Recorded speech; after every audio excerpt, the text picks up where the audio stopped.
Malaquias capítulo 1, versículo 1.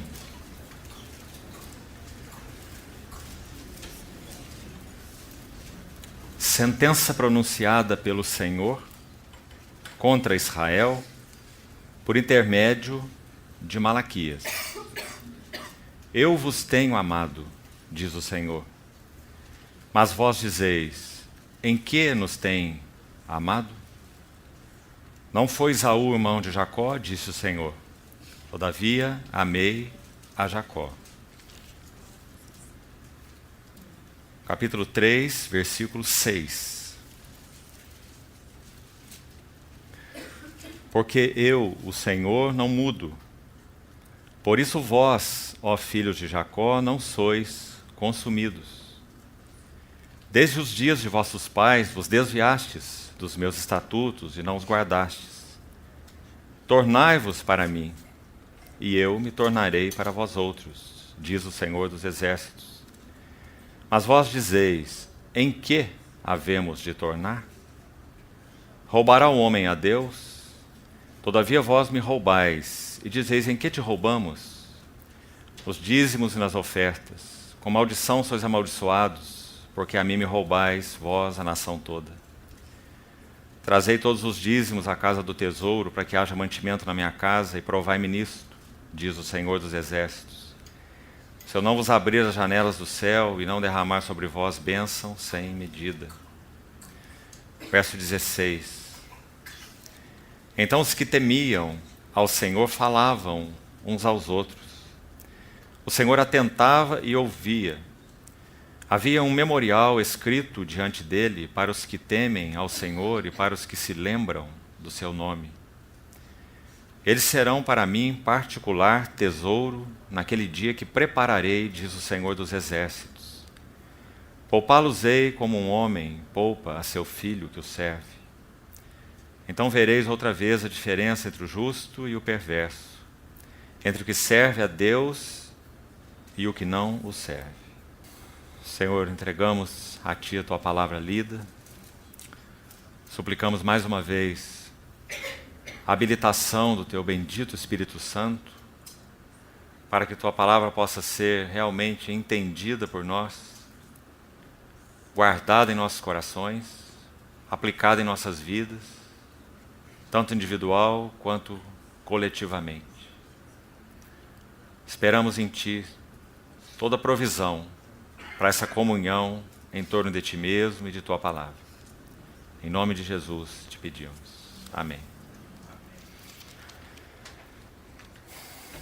Damos graças ao Senhor, em primeiro lugar, porque podemos fazer essa passagem aqui por Londrina, mesmo que rápida, ao término desse encontro, ali em Itapejara, que o Senhor nos tem dado graça de estar ali, participar, e fomos muito abençoados juntos na comunhão dos santos, com os irmãos que ali estiveram. Irmãos, tem havido uma carga, posso assim dizer, do Senhor nesses últimos meses, em particular, com relação a esse assunto do livro de Malaquias. Não apenas do livro em si de Malaquias, mas da carga que o livro de Malaquias apresenta, que é compartilhado por outros profetas. Nós vemos essa mesma carga em Ageu, vemos essa mesma carga em Zacarias, vemos essa mesma carga em Neemias, que foi um antecessor de Malaquias. Então eu gostaria, com a ajuda do Senhor, de partilhar um pouco dessa carga e do entendimento que o Senhor nos tem dado com relação a esses dias em que, como igreja, temos vivido. Os irmãos sabem que no capítulo 14 de 1 Coríntios e também no 15, Paulo menciona ali duas vezes uma trombeta. Ele diz no capítulo 14 de 1 Coríntios assim: se a trombeta der um som incerto, quem se preparará para a batalha? E ele menciona de novo no capítulo 15, dizendo que ao ressoar da última trombeta, os mortos ressuscitarão primeiro e nós vivos seremos transformados no abrir e piscar de olhos. Malaquias é a última trombeta de Deus do Velho Testamento. a economia de Deus, podemos assim dizer, ela se encerra com a voz dessa última trombeta.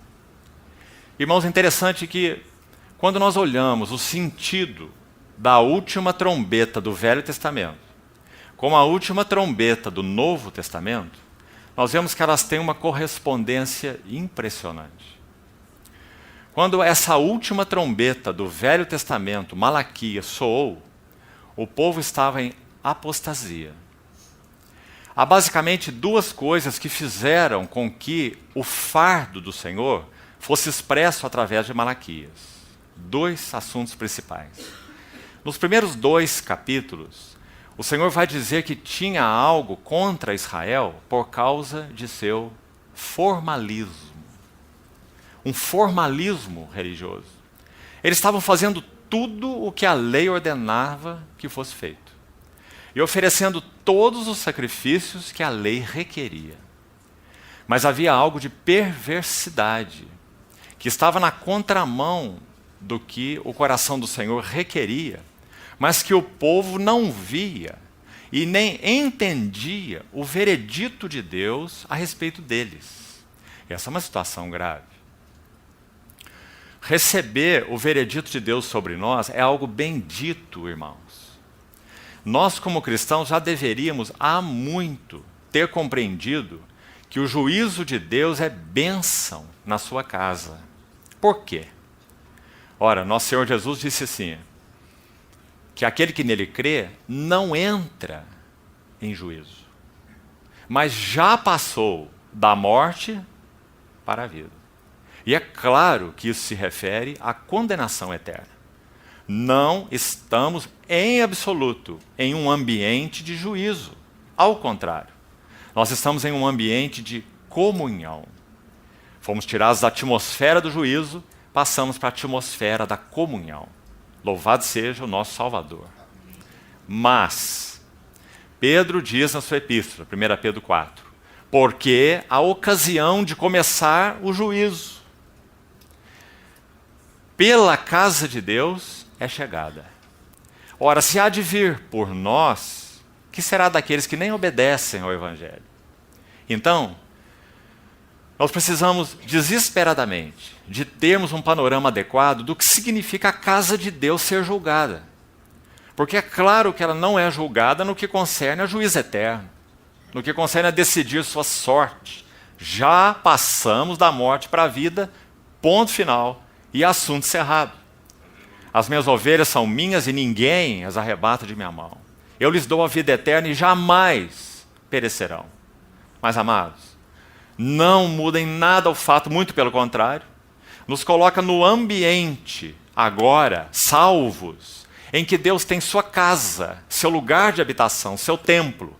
E nessa casa, Ele vai exercer seu juízo purificador. Nós lemos aqui em Malaquias, o Senhor separa o vil do perverso. Vereis naquele dia a diferença entre o que serve a Deus e o que não serve. Mas lembre-se, o Senhor não está falando isso para a nação de Israel e alguma outra nação.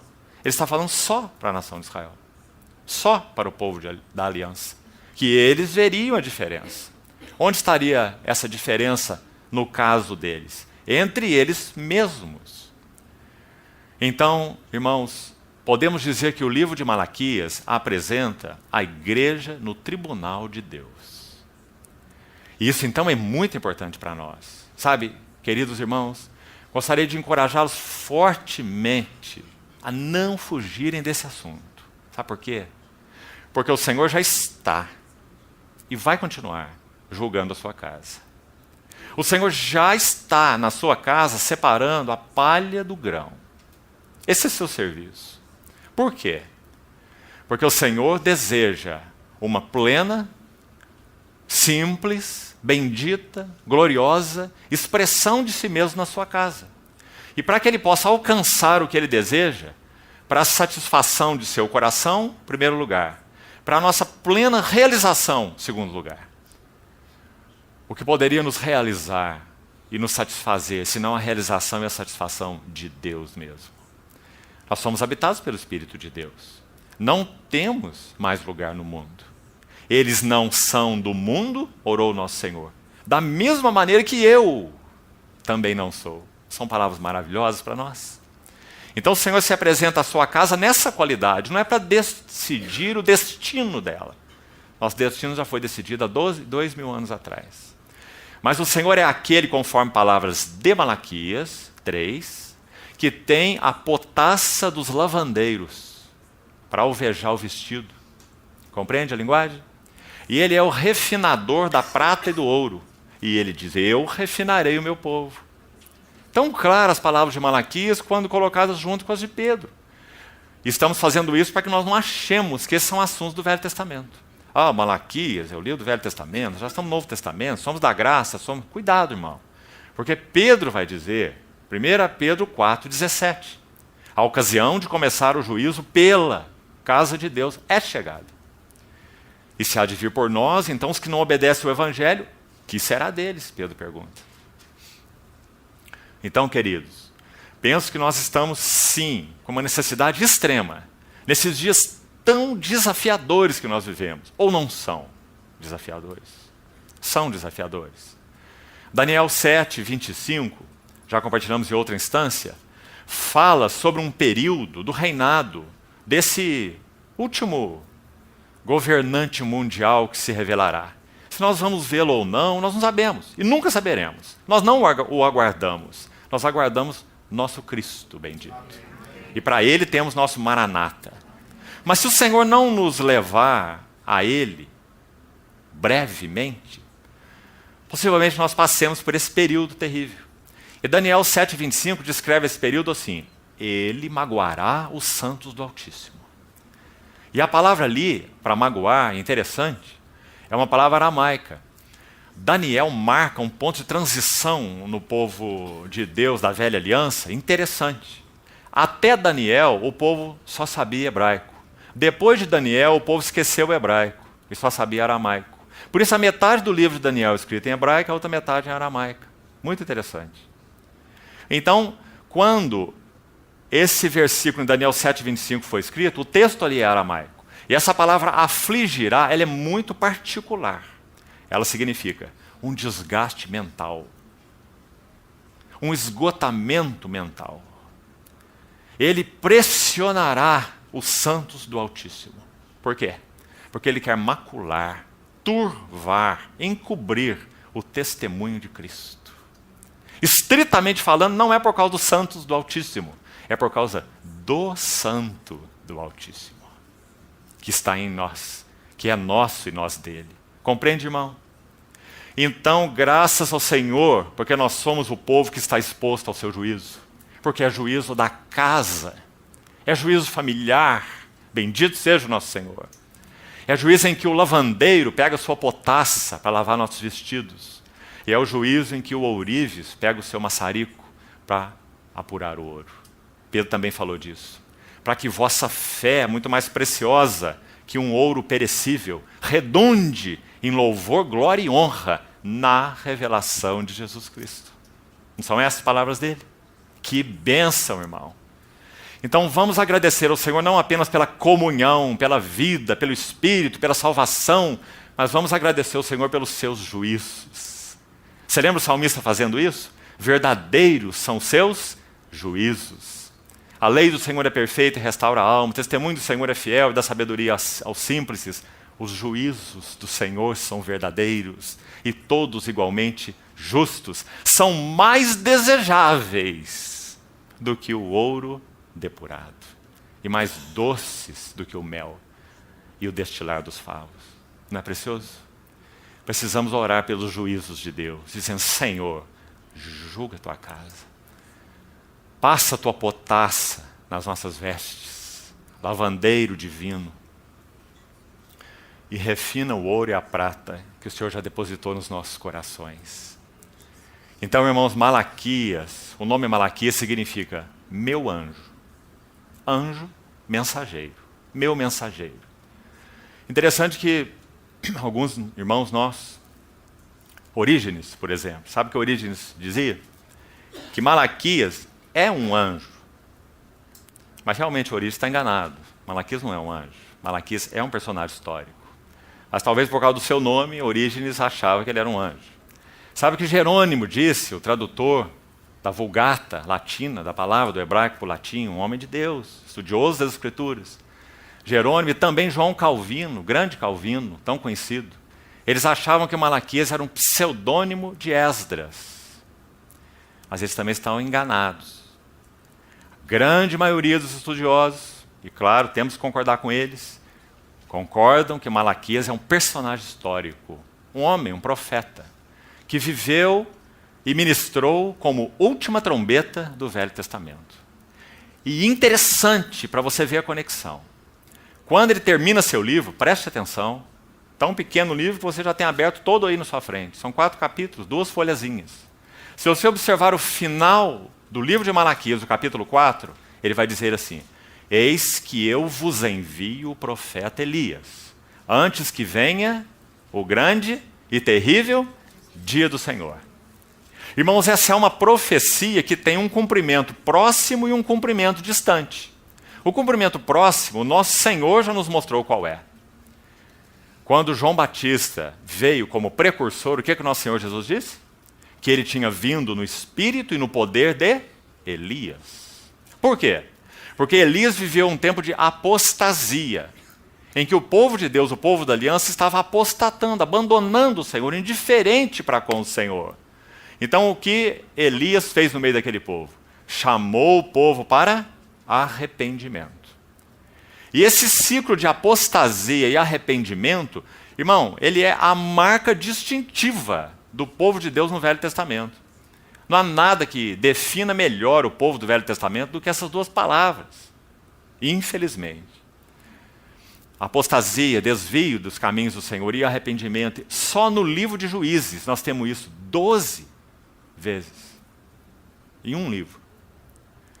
Porque o Senhor levantava juízes e os juízes eram recuperadores espirituais, além de políticos. Claro, a nação era uma nação política, então eles também exerciam uma ação política, libertando o povo. Mas, sobretudo, a sua função, claro, era uma função espiritual. Então eles chamavam o povo da apostasia. E o Senhor, na sua bondade e fidelidade, o que ele fazia? Irmãos, os céus não retêm as bênçãos. Esse é o nosso Deus. Então, quando o povo arrependia da apostasia, bênção dos céus. Mas logo o povo se corrompia e se afastava, e nova apostasia.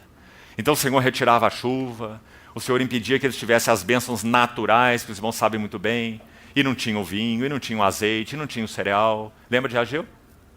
Falando sobre isso. Então, arrependimento de novo, e bênção mais uma vez, e desvio de novo, e arrependimento de novo, e bênção mais uma vez. E essa é a história do Velho Testamento. Então, amados irmãos, que o Senhor nos ajude a compreendermos que nós já não temos mais tempo para essa situação. Se é que nós cremos que nosso Senhor está às portas realmente. E que estamos vivendo dias em que o interesse do Senhor, a reivindicação do Senhor pela sua igreja tem sido extrema, urgente. Irmãos, o Senhor tem trazido muita coisa à luz na sua casa. Não tem feito? O Senhor tem revelado sua urgência até mesmo através da criação. Os gemidos da criação têm aumentado assustadoramente. Nós vivemos dias do fim.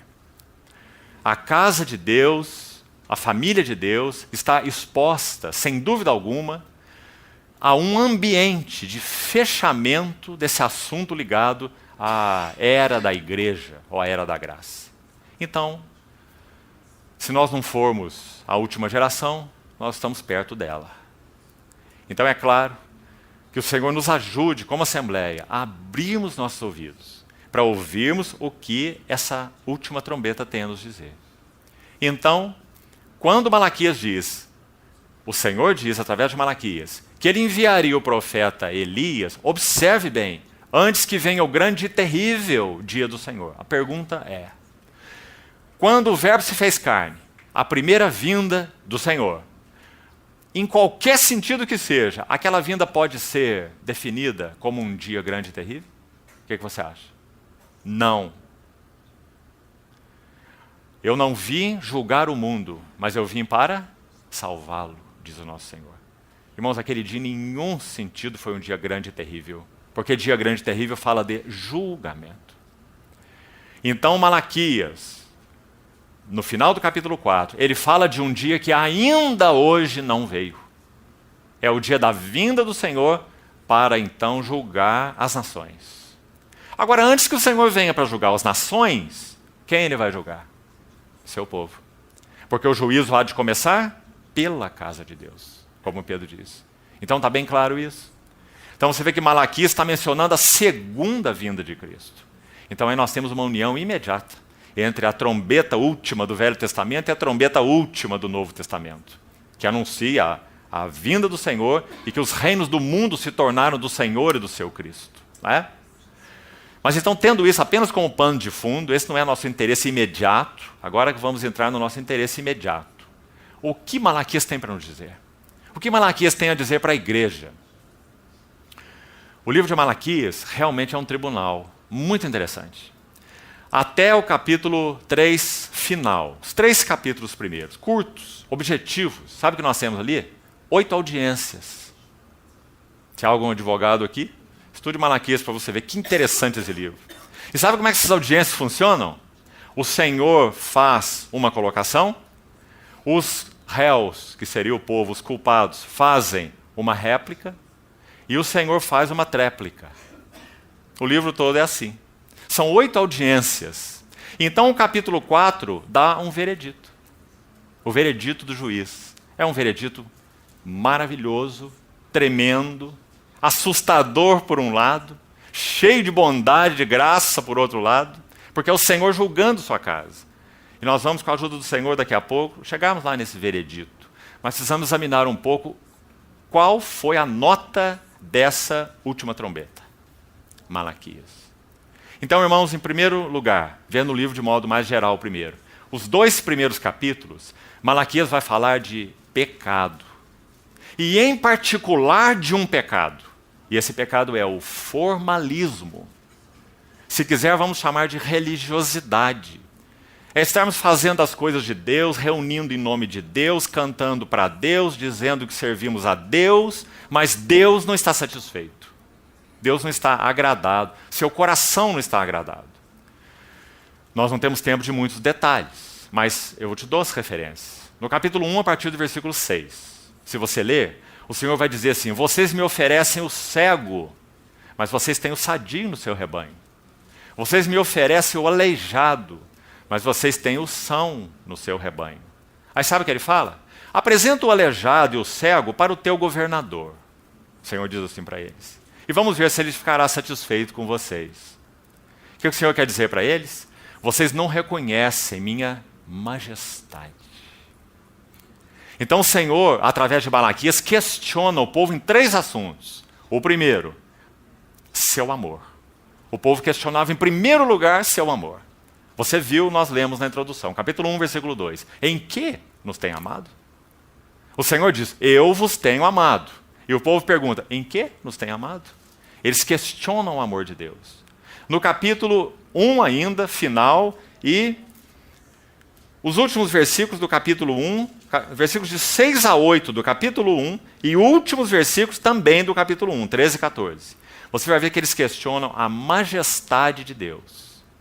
Questionam seu amor, guarde isso, questionam seu amor. Segundo, questionam sua majestade. Veja o versículo 13, vamos ler. E dizeis ainda, vamos ler o 12 também, Malaquias 1:12.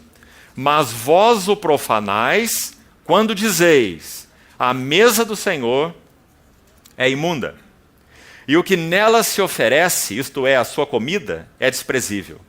E dizeis ainda, que canseira, e me lançais desprezos, diz o Senhor dos Exércitos.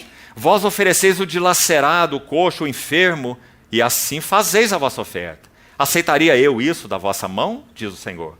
Pois maldito seja o enganador que, tendo macho no seu rebanho, promete e oferece ao Senhor um defeituoso, porque eu sou grande rei, diz o Senhor dos Exércitos. O meu nome é terrível entre as nações. Então a primeira coisa, o amor de Deus, que foi questionado. A segunda coisa, a majestade a dignidade de Deus, que também foi questionada e ofendida. Mas há uma terceira coisa. Veja o capítulo 2, versículo 17. Enfadais o Senhor com vossas palavras e ainda dizeis: em que o enfadamos? Nisto que pensais: qualquer que faz o mal passa por bom aos olhos do Senhor, e desses é que ele se agrada. Ou, onde está o Deus do juízo? Terceiro elemento, então, eles questionam a justiça de Deus. E aqui eles dizem três coisas terríveis. Na primeira frase, qualquer que faz o mal passa por bom aos olhos de Deus. Terrível, não é? Eles estão acusando Deus de imoralidade. A segunda frase, desses é que ele se agrada. Eles estão acusando Deus de ter um caráter duvidoso, corrompido. Terceira frase, onde está o Deus do juízo? Eles estão acusando Deus de ser omisso nos seus juízos. Ou seja, irmãos, o povo estava vivendo um afastamento, uma indiferença, uma apostasia, mesmo que mergulhados num formalismo religioso tão grande, que eles nem sequer compreendiam o veredito de Deus sobre eles. O Senhor dizia: olha, minha avaliação sobre vocês é essa, essa e essa. Mas eles diziam: em que, Senhor? Mas como, Senhor? Mas por que, Senhor? Como que dizendo: mas não é assim, Senhor. 6 vezes no livro de Malaquias, também não vamos ter tempo de examinar um a um, 6 vezes, você vai ver a pergunta: em que? Em que? No sentido deles estarem questionando o veredito de Deus. Então, irmãos, depois dessas 8 audiências no livro, o Senhor vai dar seu veredito, então, no capítulo 4. Os 2 primeiros capítulos, o pecado em meio ao formalismo. Os 2 últimos capítulos, o ceticismo, ou seja, eles não tinham mais nenhum coração que se voltasse para a vinda do Senhor ao seu templo. Toda a expectativa do Velho Testamento era a vinda do Messias. O que o povo da aliança esperava, irmãos? Mais do que isso. A vinda do Messias é a expectativa do Velho Testamento. Mas eles estavam tão indiferentes, tão confusos, tão mergulhados em si mesmos, tão afastados da direção do caminho do Senhor, que eles já não se importavam em nada da vinda do Messias. E não viam significado nenhum nela. Irmãos, Malaquias deve ter vivido entre 20 a 30 anos depois de Neemias. Os 2 livros estão inteiramente ligados. O que aconteceu nos dias de Neemias, agora nos dias de Malaquias, foi completamente perdido. Outra lição importante para nós. Uma assembleia, vamos chamar assim, a Assembleia de Deus no Velho Testamento, que viveu dias gloriosos com Neemias, com 20 ou 30 anos, essa miséria que nós vemos em Malaquias. 20 ou 30 anos apenas. O que o Senhor resgatou nos dias de Neemias, vamos nos lembrar, e que o Senhor também fale aos nossos corações nesses pontos, porque precisamos ouvi-los. Nos dias de Neemias, o Senhor resgatou 3 coisas em particular. Primeira coisa, o Senhor renovou o seu povo no primeiro amor. Isso não é maravilhoso? O povo estava na Babilônia. Já tinha vindo uma leva de cativos há alguns anos antes, quase 100 anos antes, com Zorobabel e Josué. Depois outra leva de cativos com Esdras, irmãos se lembram, creio muito bem, quando o altar foi restaurado, os fundamentos, descritos no livro de Esdras. Depois um último retorno com Neemias e umas poucas pessoas, quando os muros são restaurados. Então, com Neemias o Senhor resgata 3 coisas fundamentais. A primeira, ele renova o povo no primeiro amor. Irmão, um dos capítulos mais lindos desses chamados livros que fecham o Velho Testamento, Esdras, Neemias, Ester, Ageu, Zacarias e Malaquias, esses 6. Um dos capítulos mais lindos desses 6 livros é Neemias 8. Lembra-se de Neemias 8? Esdras, mais um grupo de pessoas, recupera a palavra de Deus. A Torá mesmo, que estava na mão deles 70 anos na Babilônia. Sem nenhum poder de vida, de alegria, de prazer, de restauração no coração deles. Eles rezavam a Torá, eles cantavam seus salmos, eles faziam suas orações, mas não tinha nada no que concerne a realidade e vida. Nada. Mas quando eles voltaram para Jerusalém, escute isso, em Jerusalém estava o nome de Deus. Em Jerusalém estava a vontade de Deus, e em Jerusalém estava a glória de Deus. Isso também fala muito a nós, irmãos. Nós, como Assembleia do Senhor, nós temos estado totalmente ocupados com o nome de Deus, vontade de Deus e glória de Deus. Se nós não podemos dizer sim a isso, então estamos misturados. E podemos e devemos, graças ao Senhor, pedir que esse lavandeiro celestial descrito em Malaquias venha aplicar a sua potassa nas nossas vestes e usar o seu fogo em nosso ouro, que já recebemos da parte dele. Então, o amor foi renovado nos dias de Neemias. Aquele capítulo tão lindo. Eles leram a lei da alva até o meio-dia, o povo chorava. Isso nunca aconteceu na Babilônia.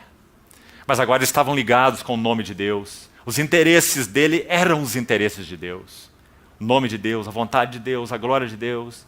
Então o Senhor derramou sobre eles a palavra viva. Se quiserem, a palavra profética. Agora aquele povo estava de novo debaixo de um ambiente profético. Na Babilônia, nada. Na Babilônia tinha sinagogas, como falamos, tinha culto, tinha adoração, tinha louvor, tinha tudo, mas não tinha voz de profecia, não tinha realidade espiritual. Mas agora o Senhor, então, trouxe o povo para esse ambiente dele, do seu nome, da sua vontade, da sua glória. Então agora o povo chorava ao ouvir as palavras do Senhor. Não é lindo aquele capítulo 8 de Neemias? Se você não se lembra dele, por favor, leia-o. Esdras tem que aconselhar o povo assim: parem de chorar, não pranteeis, não choreis, a alegria do Senhor é vossa força. Aquele versículo pode melhor ser lido assim: faça o Senhor contente, ou estando o Senhor contente, vocês serão fortes. Não é maravilhoso, irmãos? Ele está dizendo: parem de chorar, o Senhor está contente. Por quê? Porque a palavra do Senhor foi recuperada em realidade espiritual. E o povo agora tinha temor e tremor da tua palavra, da sua palavra. O homem para quem olharei é esse, o contrito e abatido de espírito e que treme da minha palavra. Isso foi recuperado nos dias de Neemias. Primeiro amor renovado. Irmãos, nós precisamos orar como assembleia. Essa oração simples, mas que toca o coração de nosso Senhor, dizendo: Senhor, renova nosso melhor amor como assembleia. Senhor, nos salva de formalismo religioso. Senhor, nos salva de reunirmos para cumprirmos um compromisso qualquer que seja. Senhor, nos salva de cantar músicas por cantar músicas. Senhor, renova nosso primeiro amor por Ti. Irmãos, esse é o interesse do coração do Senhor. Isso foi recuperado nos dias de Neemias. Primeira coisa. Segunda coisa, Neemias purificou o povo para Deus. E foi até drástico nisso, você se lembra? Ele chamou o povo, ele exortou o povo, dizendo: que absurdo é esse que vocês estão fazendo? Vocês estão se infiltrando em casamentos mistos. Por que havia essa preocupação grande no período do Velho Testamento? Porque se o povo da aliança se corrompesse com outros povos em união, como o Messias viria? Como o Messias seria reconhecido? Aquele que é a linhagem de Davi. Como? Então, quando Esdras também faz isso, e Neemias depois dele, eles purificam o povo para Deus, qual é a expectativa deles? É a vinda do Messias. Por isso eles purificam o povo para Deus. Então Neemias purifica o povo para Deus também, como Esdras. Essa é a segunda coisa. E a terceira coisa também é muito maravilhosa. Está no capítulo 11 de Neemias. Neemias foi usado por Deus para restaurar a vida unida. Vamos trazer para a linguagem do Novo Testamento? A vida do corpo, a vida de união uns com os outros. Não tenha cada um em vista o que é propriamente seu, senão cada qual que é dos outros, expressão de Paulo em Filipenses, e muitas outras que falam sobre essa mutualidade. Servir uns aos outros, cada um conforme o dom que recebeu, conforme bons dispenseiros da graça de Deus. Sujeitai-vos uns aos outros e tudo mais.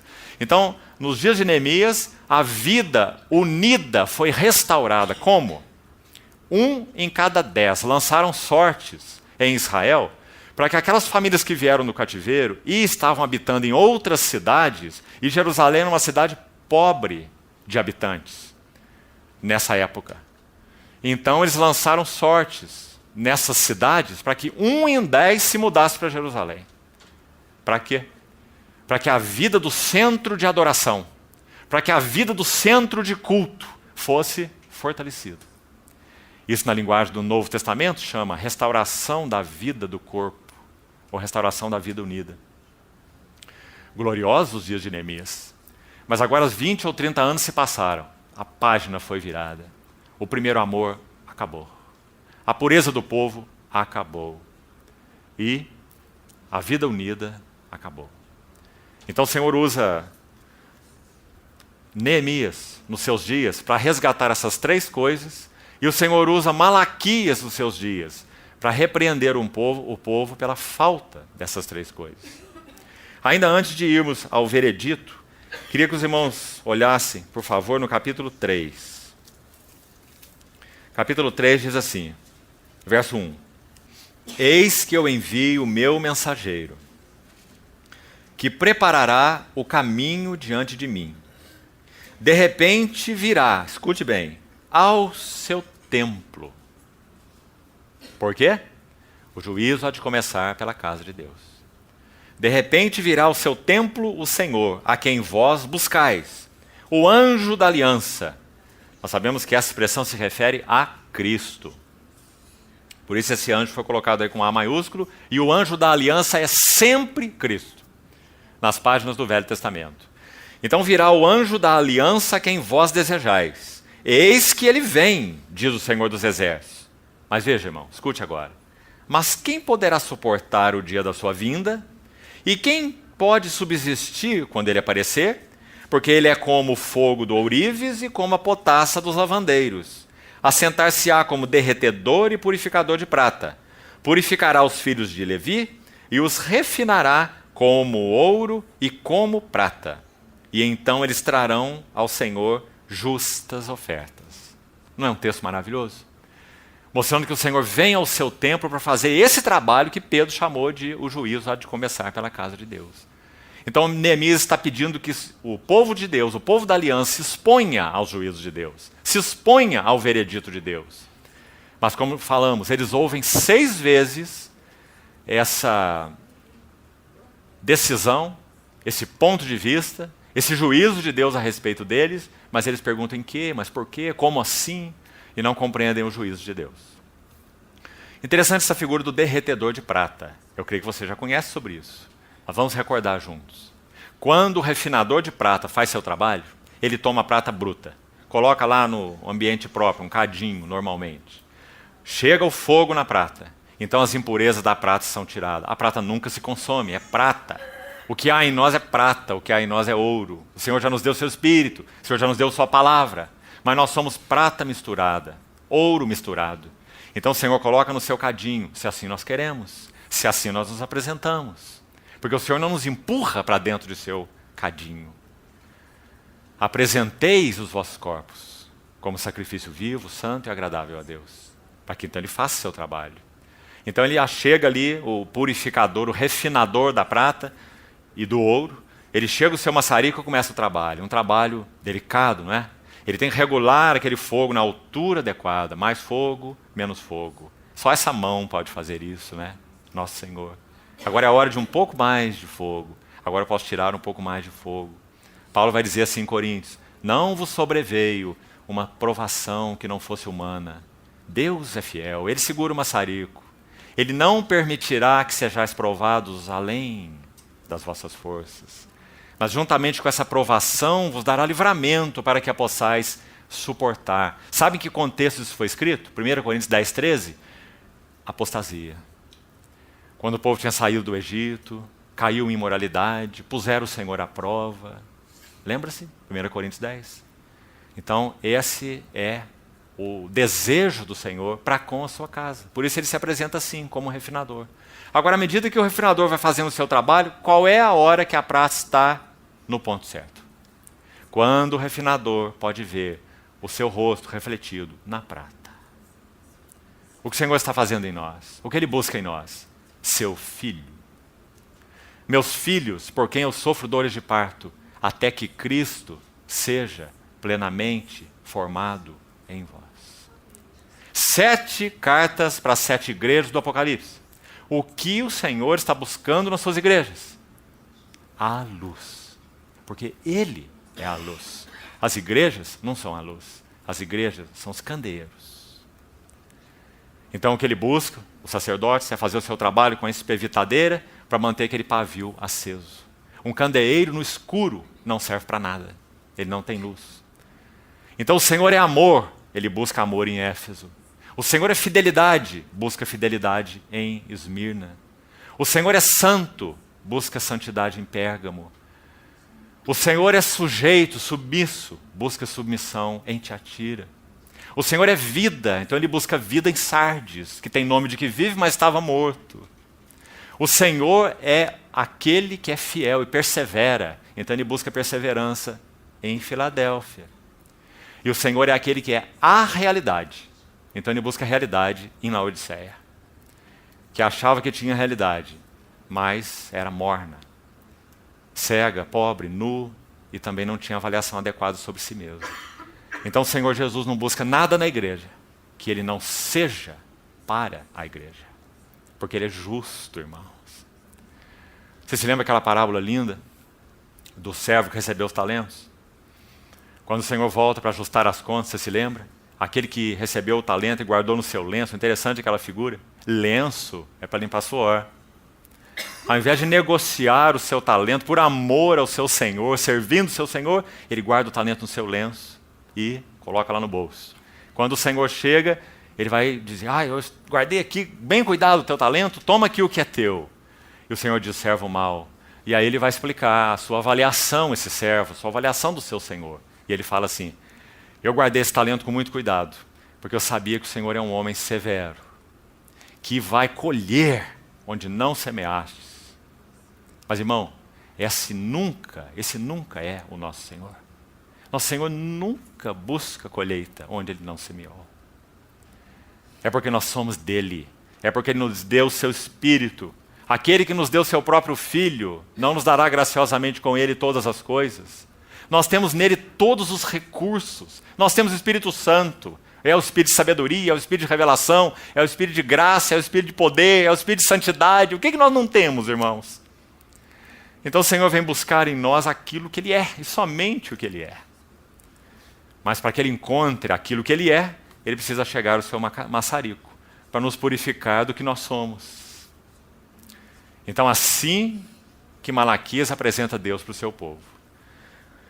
Capítulo 4, então, são 6 versículos, o veredito de Deus.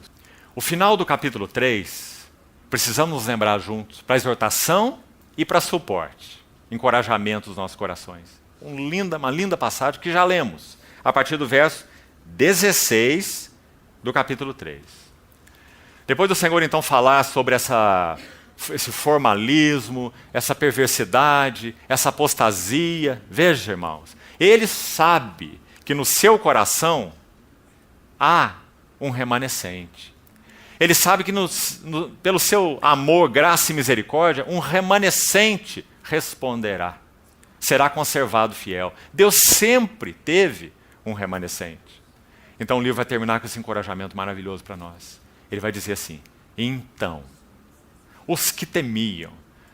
Esse é um bálsamo nesse livro. Porque esse livro denuncia uma atmosfera terrível. Mas então ele vai dizer no capítulo 3:16, então, os que temiam ao Senhor, eles falavam uns aos outros. Que linguagem mais linda.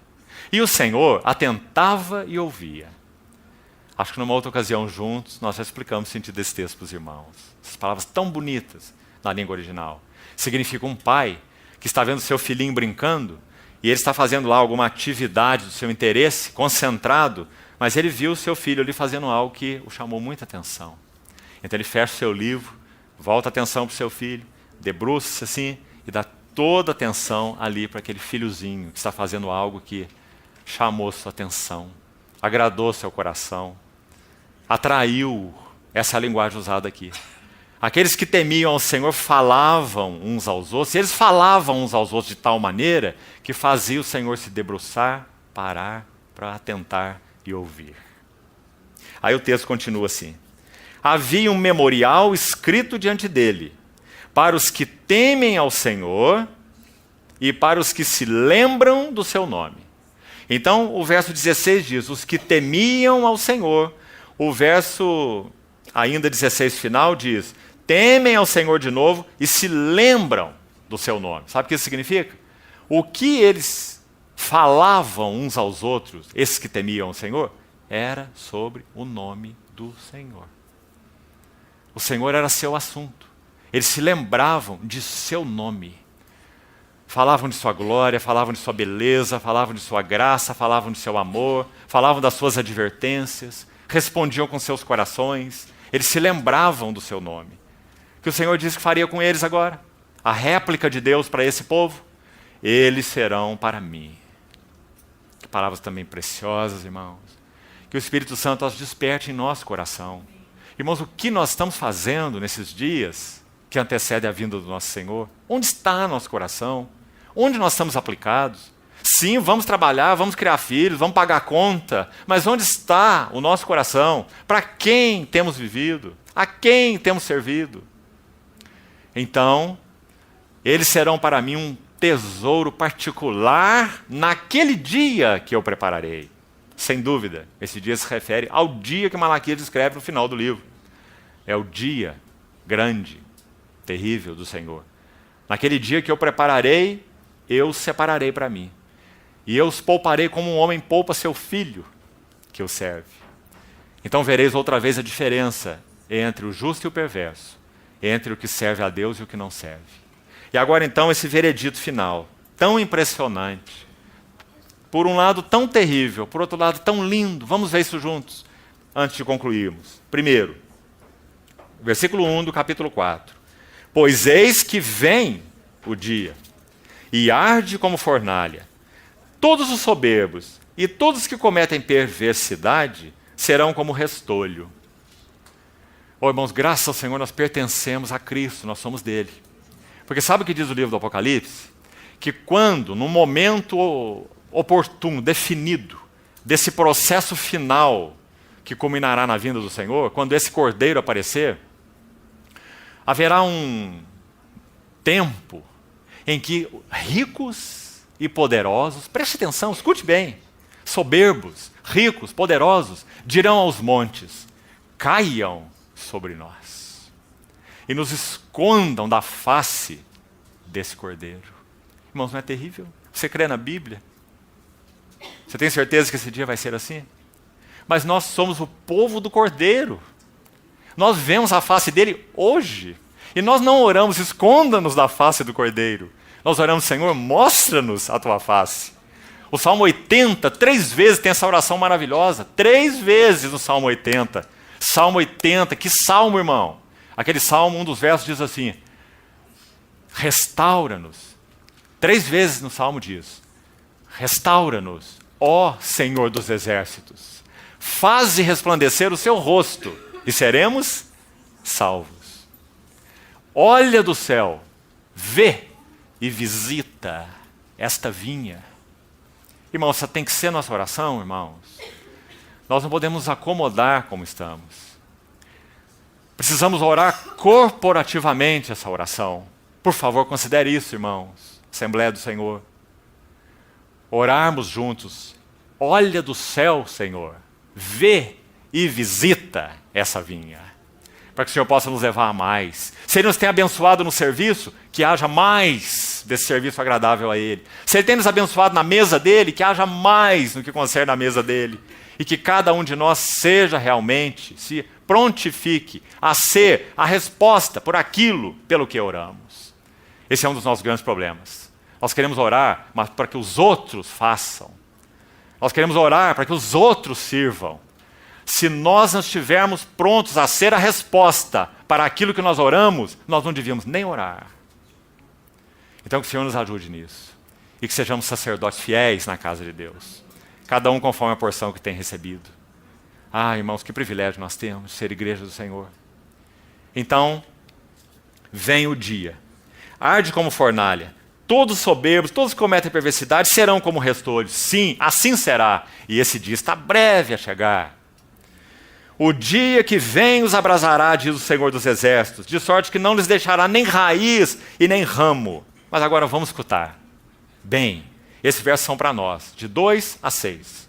Mas, para vós outros, que temeis o meu nome, aparecerá o sol da justiça trazendo salvação nas suas asas. Primeira coisa que o Senhor nos promete, plenitude de salvação. Salvação para o seu povo que já é salvo, mas agora introduzido em uma plenitude de salvação. Por quê? Porque permitiu que o juízo de Deus viesse sobre eles, permitiu que essa potassa lavasse seus vestidos, permitiu que o derretedor de prata chegasse ao seu maçarico. Então o que o Senhor tem reservado para eles? Isso que ele falou. Sol da justiça trazendo salvação nas asas. Primeira, salvação. Agora a segunda figura é tão linda, irmãos, tão linda.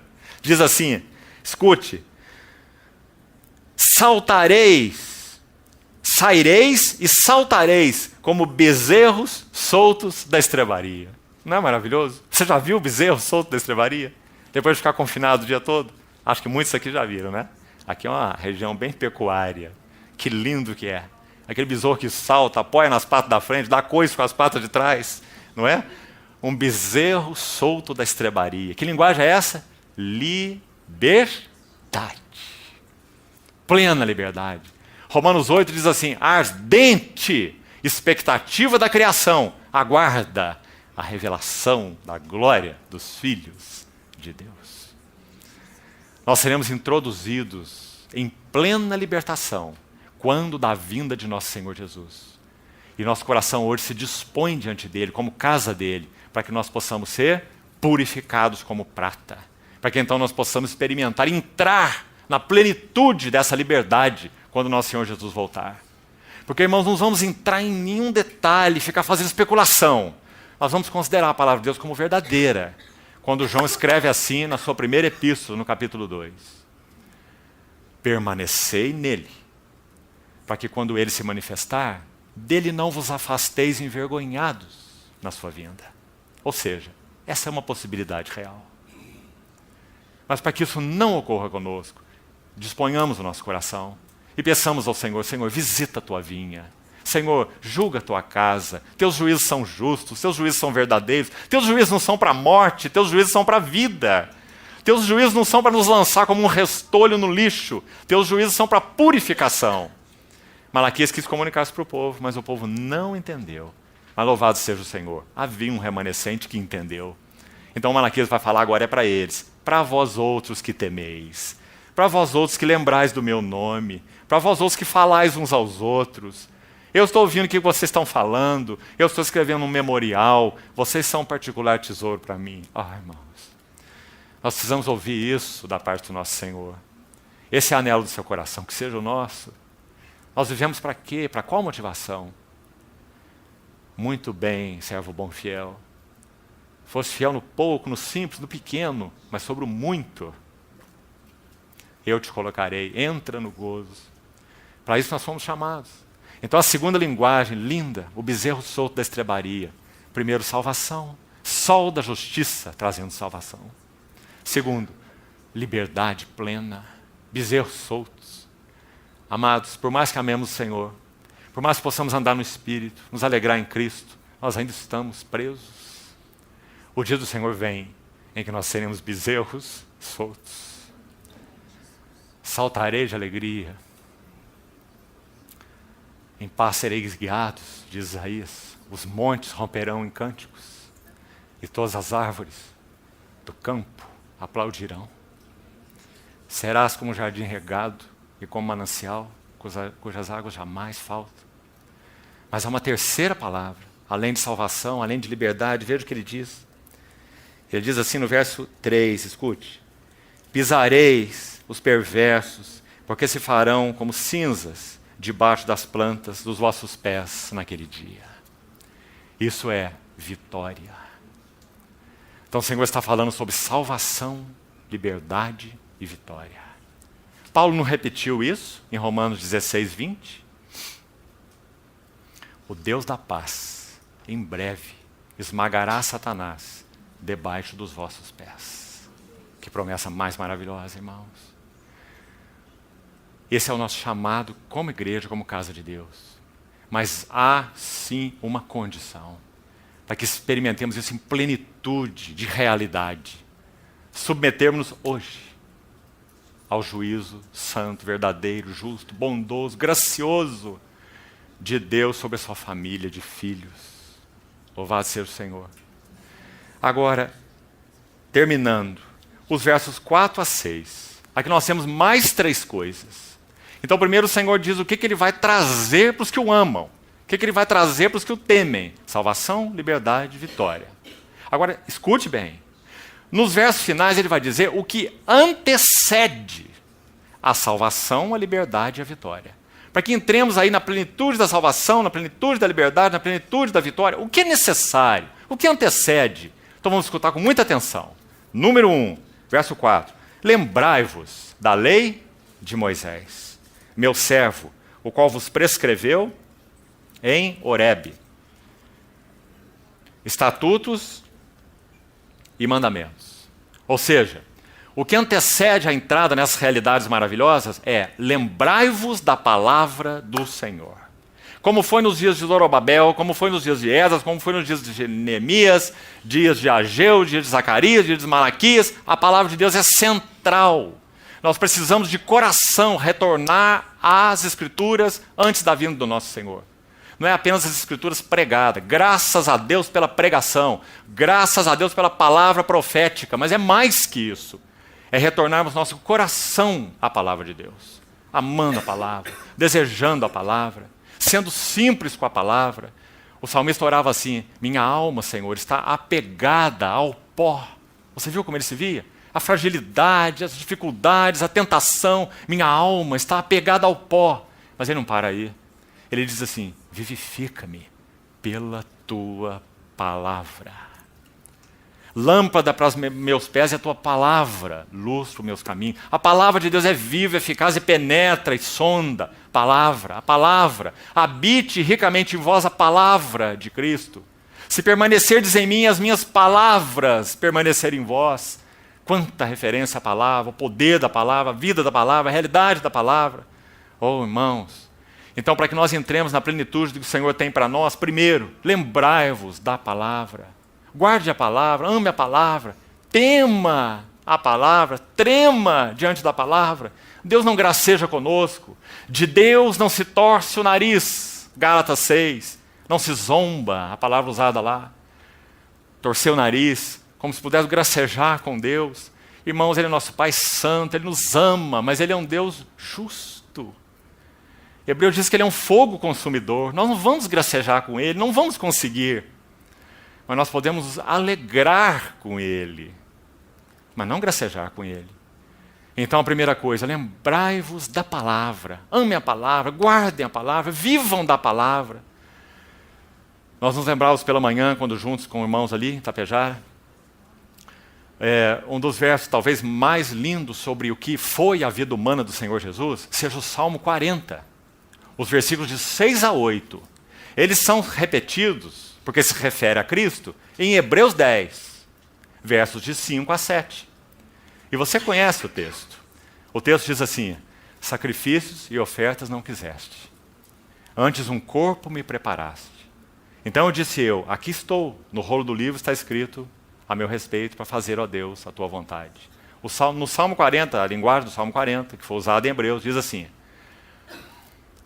agrada-me, ó Deus, fazer a tua vontade, e dentro em meu coração está a tua lei, ou a tua palavra. Não só de pão viverá o homem, mas de toda palavra que procede da boca de Deus. Então, para que entremos em toda essa realidade maravilhosa que falamos, salvação, liberdade, vitória, o que o Senhor nos exorta? Lembrai-vos da palavra. Mas aí agora, mais um passo, verso 5. Segundo, eis que eu enviarei o profeta Elias. O que o Senhor quer dizer? Lembrai-vos dos profetas. Ouçam a voz dos profetas. Qual foi a causa da ruína de Jerusalém? Jerusalém, Jerusalém, que matas os profetas e apedrejas os que te foram enviados. Irmãos, nós precisamos aprender a ouvir o Senhor através uns dos outros. Às vezes, nem sabemos expressar bem, nitidamente, qual é o fardo, qual é o encargo, mas sabemos que há um incômodo, há algo que o Senhor quer nos falar, há algo que não está bom. Então o que nós temos que fazer? Humilhar-nos diante do Senhor e dizer, Senhor, fala conosco, tua igreja. Nós não queremos manter um movimento de inércia. Nós queremos que o Senhor fale conosco. Nós não temos compromisso com ninguém, senão com o Senhor mesmo. Nós não devemos conta para ninguém, senão para o Senhor mesmo. Então fala conosco, julga a tua casa, explica para nós no que nós temos falhado, Senhor. Introduz-nos numa realidade maior. Então o Senhor, na sua fidelidade, sempre enviou ao seu povo profetas. Bendito seja o Senhor. E Ele vai continuar fazendo isso até que Ele venha. Então é nossa responsabilidade ouvir aqueles que o Senhor tem levantado pelo Espírito na sua casa. Que nós saibamos reconhecê-los. Ninguém se impõe a ninguém.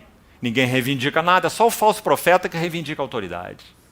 Um profeta não reivindica nada. Mas a casa de Deus tem responsabilidade de reconhecer a voz profética.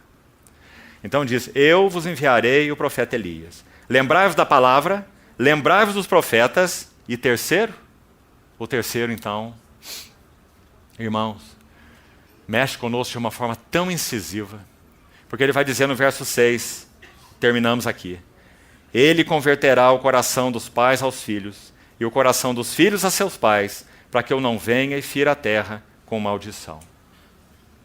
Antes que nós possamos entrar na plenitude dessa realidade bendita, nós precisamos de arrependimento familiar. Lembrai-vos da palavra, lembrai-vos dos profetas e consertem os seus relacionamentos familiares.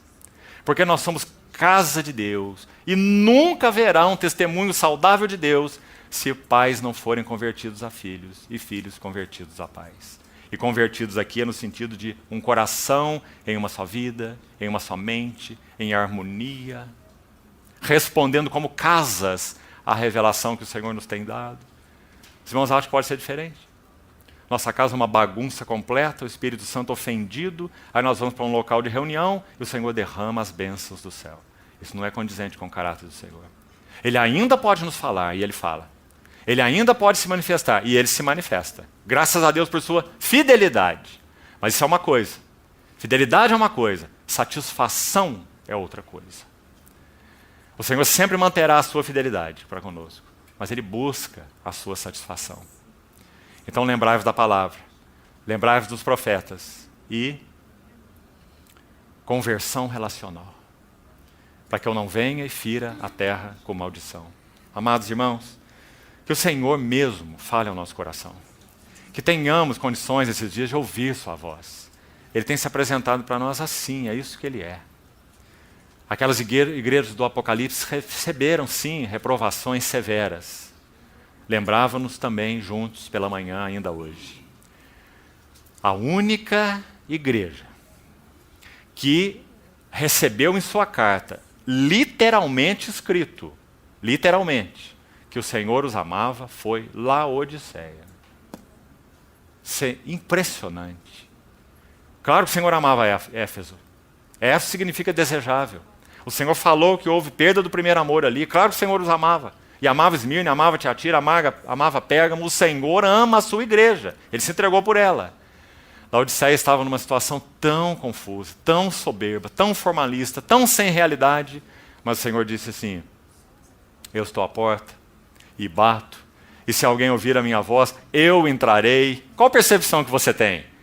Do Senhor quase ali dormindo na sarjeta, esperando alguém abrir a porta. É essa percepção que você tem? Sabe qual a percepção eu tenho? Que o Senhor está nas pontas dos pés e com o ombro encostado na porta. Se você abrir, Ele cai lá dentro. Porque Ele ama a sua igreja. A sua igreja é dele, Ele a comprou. Então Ele está ali na porta, com o ouvido na porta. Se alguém ouvir minha voz, e abrir a porta, eu entrarei. E cearei, é lindo essa expressão cear, irmãos, porque ela nos fala da mesa do Senhor. Qual é a reunião mais sublime da igreja? É o partir do pão. É quando nós não estamos aí ensinando, intercedendo e falando, nós estamos focados naquele que é, que era e que há de vir, o Senhor. Não é? Então Ele diz, eu entrarei, cearei com Ele e Ele comigo. Precisamos orar sobre esse assunto. Todos nós, todas as assembleias do Senhor, para que a nossa realidade no partir do pão seja crescente, seja progressiva, Que nós experimentemos um verdadeiro passear do Senhor entre nós, onde Ele vai apacentando o bispo e pastor das nossas almas, falando, produzindo adoração, até mesmo arrependimento, alegria indizível, à mesa do Senhor. Porque esse tempo não tem outro propósito, senão comer com Ele, Ele conosco. Então entrarei, cearei com Ele e Ele comigo. E aí Ele vai dizer assim: eu repreendo e eu disciplino a quantos amo. Pode estudar as 7 cartas que você vai ver que ele disse isso só para a Laodiceia. Literalmente. Eu os amo. Abro a porta, ouçam minha voz, eu vos amo. Senão eu já tinha desistido de vocês.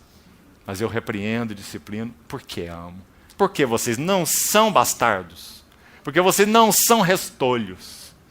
Porque vocês são o meu povo. Sobre vocês está o meu nome.